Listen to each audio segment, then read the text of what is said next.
Yang pertama, kenapa isbat nasabah Alawi kok bermasalah? Kok sampai sekarang mereka tidak bisa menunjukkan hasil isbat dari internasional, dari narkoba internasional. Yang kedua, menyikapi framing jahat bahwa mereka sebagai cucu Nabi terus melakukan banyak penyesatan dan klaim-klaim yang berbahaya bagi kehidupan berbangsa dan bernegara. Monggo. Zaman ini zaman modern, isbat nasab sekarang yang paling kuat dengan tes DNA.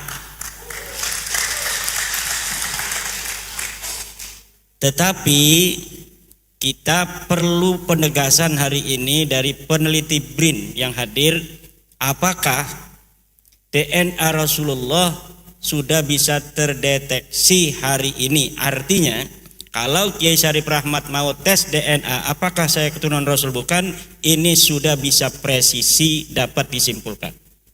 Jadi saya menjawab sambil bertanya pada ibu dan dari BRIN yang lain. Terima kasih. Masalah isbat yang lain nggak usah, DNA yang masalah penting. Framing gimana? Masalah framing, menyikapi framing jahat itu. Kan mereka melakukan framing jahat, kami cucu Nabi, kalian harus begini, kalau cinta pada Nabi terus, nah itu seperti apa? Sudah dibuktikan oleh penelitian secara pustaka, tidak terkonfirmasi, melenceng jauh, gagal total. Sekarang tinggal satu lagi cara membuktikannya dengan tes DNA itu. Tetapi kita ingin penegasan daripada peneliti BRIN, apakah tes DNA hari ini sudah bisa presisi untuk mengurut kita keturunan Rasul ataukah bukan. Baik. Demikian. Oke, terima kasih. Pertanyaan ketiga langsung, dan ini sebenarnya inti yang ingin diminta adalah pertama terkait open posting Najwa Shihab yang dilakukan oleh lembaga Aidman yang menyatakan bahwa rasnya cuma 3% ras Arab, itu yang pertama. Yang kedua, tentang akurasi dari tes DNA itu sendiri, bagaimana kok bisa menentukan bahwa ini benar, ini keturunan Nabi dan ini bukan. Dan tentang kenapa Pak Alawi itu gagal dan mutlak tertolak sebagai keturunan laki-laki ke Sayyidina Ali bin Abi Thalib karramallahu wajhahu. Monggo. Ini yang jawab dua orang ya. Kayaknya tadi ada yang nggak dengar bahwa SNP itu jutaan tahun bertahan. SNP-nya Imam Ali itu ada ditemukan, keturunannya harus punya itu. Kalau enggak ya nasabnya batal. Anda ngaku keturunan Ali, diperiksa di lab BRIN, nggak ada penanda genetiknya Imam Ali, ya nasab Anda batal. Selesai urusan. Balawi kita datanya nggak ada, tapi kelihatan rame gitu. Kalau saya bilang moyangnya bukan satu itu. Karena begini, kalau saya haplogrupnya J saja. Seluruh keturunan laki-laki saya J semua. Kalau saya G semua. Kalau Balawi maaf, rame. Berarti kakeknya nggak mungkin satu. Itu dulu, kakeknya nggak mungkin satu. Kakek 1000 tahun lalu nggak mungkin satu. Keturunan Imam Ali itu ketahuan. J semua keturunannya. Yang bukan J ya mungkin keturunan tapi garis perempuan. Kita nggak boleh menafikan loh ya. Artinya begini, orang ngaku keturunan siapa sepanjang dia nggak maksa harus garis laki-laki, ya kita terima aja. Bisa jadi cucu dari anak perempuan, bisa jadi cucu dari anak laki-laki, kemudian cucu laki-laki, kemudian cucu perempuan. Itu kan tetap mahram kita kan. Kita punya anak perempuan, punya anak perempuan, punya anak perempuan, sampai 10 generasi perempuan tetap kita nggak boleh nikahi. Keturunan Nabi yang dari perempuan pun ya tetap mahramnya Nabi. Yang masalah Ba'alawi ini kan memaksa garis laki-laki. Nah itu, saya mau ke Dr. Arikem biar jelasin. Oh, Assalamualaikum warahmatullahi wabarakatuh. Tadi masalah ilmiahnya, teknisnya sudah dijelaskan oleh Pak Sugeng dan Bu Rere. Saya mencoba untuk menjelaskan secara ilmiah populer tanpa mengurangi isi ilmiahnya. Begini. Percaya enggak kalau kita berasal dari satu bapak, Adam. Terus sampai bapak yang Adam itu bapak umat manusia, ada bapak ras manusia, itu namanya Nabi Nuh. Karena pas banjir besar selesai, 3 anaknya menyebar. Ada Sam, ada Ham, dan ada Yafet. Ya. Dan kemudian menyebar ke seluruh muka bumi. Muka bumi memangnya sama? Kan enggak. Ada yang padang pasir, ada yang es, ada yang hutan tropik, segala macam. Satu tidak lebih baik dari yang lain. Dan itu sudah berpisah selama ribuan tahun. Untuk mengatasi ini Allah menganugerahkan kepada kita mekanisme untuk menjaga supaya nggak mati gitu loh. Itu menyangkut masalah penampilannya, fisiologi tubuhnya segala macam. Kan nggak mungkin orang yang tinggal di daerah tropika seperti ini yang sumuk, opol segala macam itu punya bulu-bulu yang panjang, itu jelas nggak mungkin. Ya. Terus orang yang tinggal di daerah dingin tidak mungkin mempunyai bulu-bulu yang tipis seperti kita, pasti akan kedinginan. Mereka punya bulu yang lebat. Itu adaptasi manusia. Dan adaptasi manusia itu diturunkan dari orang tua ke anak supaya anaknya juga survive, bertahan hidup. Jadi ada sifat-sifat badan yang berbeda. Wong Jowo ya wong Jowo. Oh yang bule ya orang bule, besar gede badannya itu. Tapi tak satu tidak lebih baik dari yang lain. Ya, nah maksud saya begini, kalau ada perubahan sifat itu pasti berpengaruh pada komposisi gennya. Wallahu a'lam bisawab, saya tidak tahu, mungkin karena usianya masih ribuan tahun, karena berdasarkan data biologi, saya biolog dasarnya, saya ahli biologi. Dari genetika diketahui bahwa manusia itu keluar dari Afrika, out of Afrika 200.000 tahun yang lalu. Jadi masih relatif muda untuk pembentukan spesies baru. Mudah-mudahan sih enggak ya, jangan sampai wallahu a'lam bishawab. Maksudnya manusia itu di dalam tubuhnya beragam. Karena sifat itu diatur oleh gen, maka komposisinya beragam, macam-macam, yang ekspresinya juga beda-beda. Gak mungkin orang yang bulunya tebal tinggal di daerah panas, gak mungkin orang yang tinggal di daerah dingin punya bulu-bulu tipis tinggal di daerah dingin, orang dari daerah panas ya. Masing-masing beda, komposisinya beda, dan itu diturunkan dari dari bapak ke anak. Itu kalau dari ibu ke anak. Kalau dari ibu dari mitokondria, namanya ada gen yang di dalam tubuh. Ada sel lah, organel. Lah yang kita fokus ke sekarang kan masalah nasab. Maka kita lari ke masyarakat yang penurunannya patrilineal, garis bapak. Berarti kita ambil yang di kromosom Y, karena Y itu bapak, ya. Nah, jadi masing-masing daerah itu beda-beda komposisi kromosom Y-nya. Kenapa? Karena alamnya beda. Nah, alam yang sama pasti punya manusia-manusia yang mbahnya sama. Jadi tiap-tiap daerah itu punya komposisi kayak mainan Lego itu, merah, kuning, hijau, coklat, hitam, apa segala macam, itu beda sesuai dengan kondisi alamnya. Makanya kalau alamnya begini, komposisinya gini. Orang yang tinggal di daerah semenanjung Arabia dengan panas seperti ini, yang kemudian dikenal sebagai orang-orangnya Babilonia, kemudian menurunkan Ibrahim, Ismail dan Ishak, ya, orang-orang Arab dan Yahudi, itu komposisi gennya kayak gini di kromosom Y-nya. Kenapa? Karena sesuai dengan komposisi di wilayahnya yang panas. Ini dibagi grup ya, dibagi klasifikasi secara alfabetis, namanya haplogrup J, karena itu dari hanya sel laki-laki. Kalau manusia kan XX, SY, ini kan cuma satu bahasa latinnya haplo, separuh, haplotype, tipe separuh laki-laki, ya. Tipe yang khusus laki-laki, yang separuh cuma laki-laki, berarti yang Y, bukan yang X kan perempuan. Yang Y laki-laki. Y ini juga beda-beda. Kenapa? Sesuai alamnya. Allah Maha Adil. Allah menyukai diversitas. Makanya saya pernah guyon sama teman saya, seandainya Rasulullah dengar Bhinneka Tunggal Ika, beliau pasti senyum. Karena Allah itu menciptakan keberagaman, karena alamnya beragam. Maka orang yang tinggal di daerah padang pasir kayak begini, yang kemudian menurunkan orang-orang Yahudi dan Arab, itu komposisi Y-nya kayak gini. Maka itu disebut Y, ya, kromosom Y, grup J1, grup orang-orang padang pasir Arabia. Lalu masing-masing juga beda, orang Eropa yang dingin beda, yang Afrika gini beda, segala macam.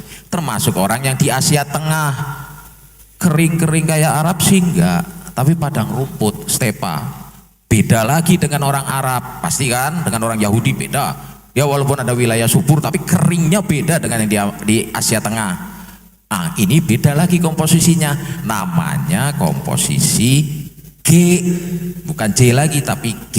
Itu yang orang-orang sekarang, orang-orang yang wilayah yang berbahasa Turki, bahasa-bahasa kayak Turki.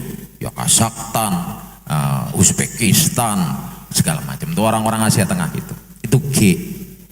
Kaukasia namanya. Jadi bagaimana mungkin mau mengaku Arab kalau Y-nya, kromosomnya ini bukan J, kan itu bukan orang Arab, itu orang sana. Tapi dunia ini kan luas, jadi jalanlah ke muka bumi itu. Maksudnya ini, jadi ada orang Kaukasus juga bisa tinggal di wilayah Arab, bisa ngaku-ngaku setelah sekian generasi, aku Arab loh, gitu. Aku fasih bahasa Arab, gini. Tapi diperiksa kromosomnya, kok G bukan J, sampean ini sekarang endi sih? Bukan Arab kok, memang fasih bahasa Arab, wajah juga Arab gitu. Tapi haplogrupnya, legonya tadi, kalau Arab merah kuning hijau, ini kok ungu hitam biru, ini sekarang endi nih? Kan nggak mungkin. Bener yang tadi dibilang oleh Pak Sugeng, kita bisa berdalih dengan naskah, dengan dalil, dengan kitab segala macam, tapi enggak dengan gen. Mohon maaf pangapunten sangat, saya ambil yang sederhana aja. Sebentar. Saya mencoba memudahkan karena salah satu tugas ilmuwan adalah memudahkan. Bapak-bapak lihat kue-kue ini ya. Ya, macam-macam toh. Lah, oke, sesuai dengan buatannya. Yang coklat ini dari Tegal, yang ini dari Semarang, yang ini Cirebon, ini Jogja, ini Surabaya, ya, oke. Nah, ini kan Cirebon. Kok ada orang datang? Aku wong Cirebon loh. Cirebonnya pun di Pak. Aku istilahnya bentet lah misalnya. Oh bentetnya nggih Cirebon nggih. Oh aku Cirebon tuh gini. Terus wong Cirebon bilang, Mas, iku beseke nek kue ini kayak gini apa gimana Mas? Dia nggak akan nunjukin, karena kalau nunjukin gini, lu kok Cirebon begini kuenya, Cirebon tuh gini, gitu loh. Makanya orang-orang itu kalau ditanya ngaku Cirebonnya sekang buntet ke, sekang Pekalingganan ke apa, jelas kan Cirebon. Wong Cirebon pasti tahu Pekalingganan di mana, buntet di mana pasti tahu. Ini orang Cirebon, ngaku Cirebon, wah fasih banget Cirebon. Oh Cirebon gini loh, kantor posnya di jalan ini, KUA-nya di sini, masjidnya di, pokoknya tahu banget Cirebon lah. Tapi orang Cirebon bilang, loh, Kang, kayak nggak wah besek ya anak kue ini apa? Wah anak kue ini kayak gini orang Kang. Gak bakalan dia kalau dia orang Cirebon, oh ya nih, Cirebon, oh iya, tapi kuenya kayak gini. Loh, wong Cirebon kok kuenya begini? Ini kan wong Semarang. Kalau Cirebon kan kuenya gini. Makanya tadi dibilang oleh Pak Sugeng, udahlah nggak usah ribut-ribut pakai dalil mana-mana. Ini tak periksa genotipnya, ini tak periksa gennya. Sama juga dengan tadi. Wis to Kang, ojo dalih macam-macam Kang. Angger wong Kang, angger wong Cirebon. Kayak kuene kayak opo Kang? Ligi lho, kayaknya kayak nggowo besek kok. Lah aku yang nggowo besek. Aku sang Cirebon Kang, gak kiai Cirebon Kang. Kalau dia memang orang Cirebon, dia akan bilang gini. Tapi ini enggak. Kuenya gini, ini kuenya. Loh, kayak wong Semarang. Wong Cirebon ini kuenya loh. Makanya sampai kapanpun kalau orang itu betul-betul keturunan Rasul dan betul-betul genotipnya haplogrupnya C, dia akan ngasih, oh silahkan ambil darah saya kalau nggak percaya. Ini kan nggak ngumpet-ngumpet. Jadi ada yang dalam tanda kutip disembunyi. Lah, padahal sebenarnya simpel aja.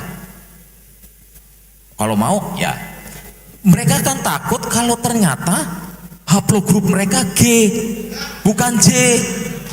Jangankan keturunan Rasul, wong Arab aja bukan, gitu loh.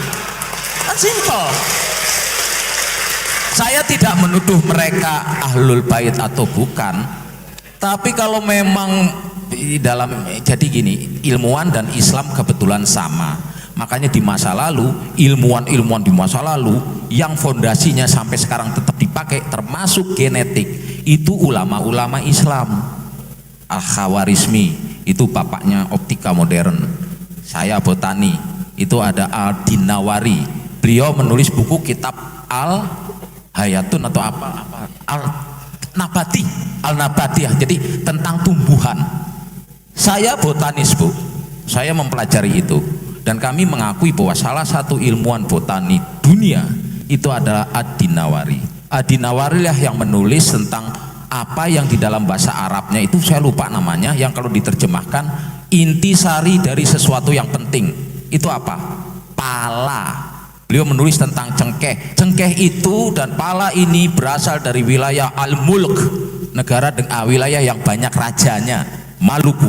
Jadi sebelum Magelan segala macam keluyuran itu orang Islam sudah tahu, gitu loh. Makanya para ulama Muslim yang juga masih diteruskan oleh kami sampai hari ini, detik ini, adalah mengatakan ilmuwan itu boleh salah, tetapi tidak boleh bohong. Lah, ini guyonannya. Sebaliknya, orang yang jahat itu atau orang yang menyembunyikan kebenaran, semboyannya kita boleh bohong, tapi nggak boleh salah kalau bohong, kan gitu. Nah, kalau kami ilmuwan dan kaum muslimin yang benar yang disampaikan juga oleh Rasulullah adalah kitab ilmuwan atau orang-orang berilmu, atau kalau kita kan disebut alim ulama ya. Alim ulama itu manusia loh, bukan dewa atau manusia setengah dewa. Alim ulama itu bisa salah, tapi tidak boleh bohong.